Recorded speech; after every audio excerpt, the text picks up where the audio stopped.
अब यही भागवत जो है हमारे स्वर्ग में चल करके सुना दीजिए, बस इतने ही। सुखदेव जी ने कहा अरे देवताओं ठगिया, ठगने के लिए आए हो? ये कहाँ ओरिजिनल मनी, कहाँ ओरिजिनल मनी और कहाँ कांच की मनी? आसमान जमीन का फर्क है।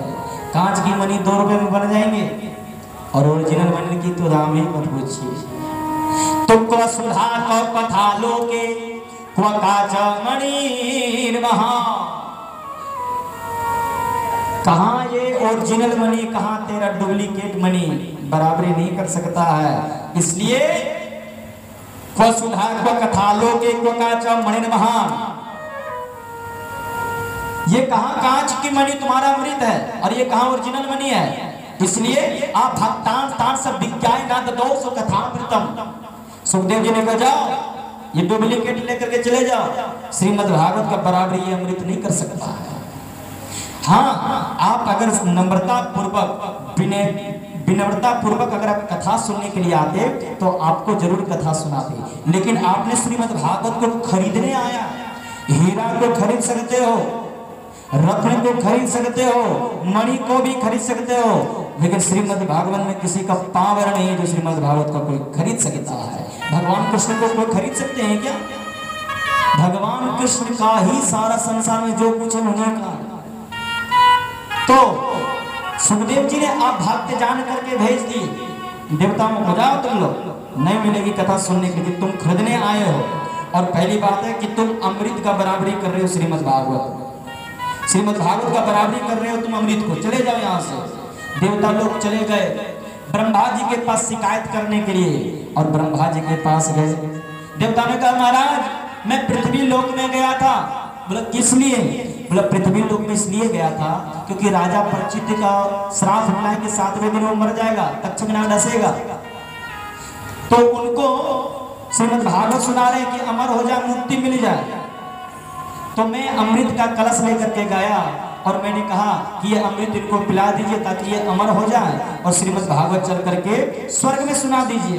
लेकिन सुखदेव भगवान ने अमृत को भी ठुकरा दिए।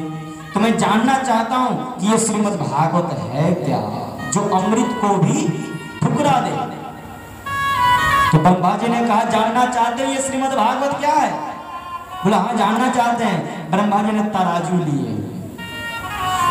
लिए और एक पड़ले पर श्रीमद् भागवत को उठा के रख दिए और दूसरे पड़ले पे अमृत को रखा। श्रीमद् भागवत को उठा नहीं पाया। फिर कहा अच्छा काम करो और कुछ रखो, मतलब सब कुछ उसमें रख दिए, धन दौलत दुनियादारी सब कुछ। अंतिम में देवता लोग को भी कहा ब्रह्मा जी ने कि तुम लोग भी बैठ जाओ। देवता लोग भी बैठ गए। ब्रह्मा जी ने कहा देखा अभी तक श्रीमद् भागवत उठा नहीं है, अभी भी बराबर नहीं हुआ।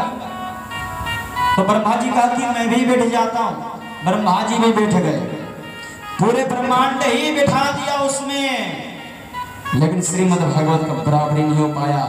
सारे ब्रह्मांड की चीज हल्के पड़ गए और श्रीमद् भागवत भारी पड़ गया। तो लघु नन्यानि जातानि गौरवेण इदं महत्तदा ऋषि गणा सर्वे विस्मयं परमं यजुः। सारे संसार की चीज छोटी पड़ गई भागवत के सामने।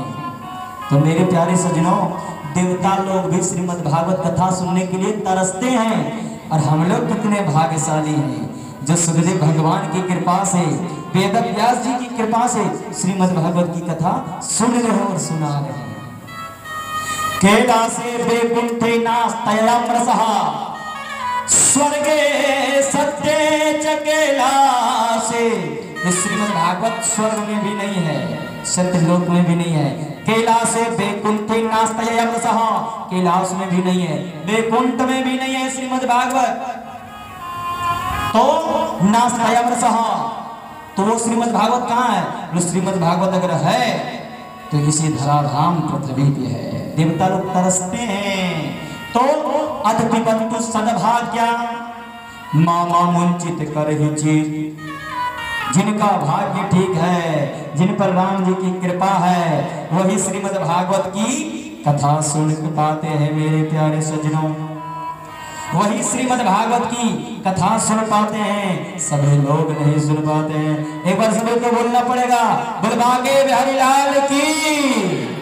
आइए 2 मिनट भगवान नाम संकीर्तन, फिर आगे कथा बढ़ाते हैं। अरे जय राधे राधे।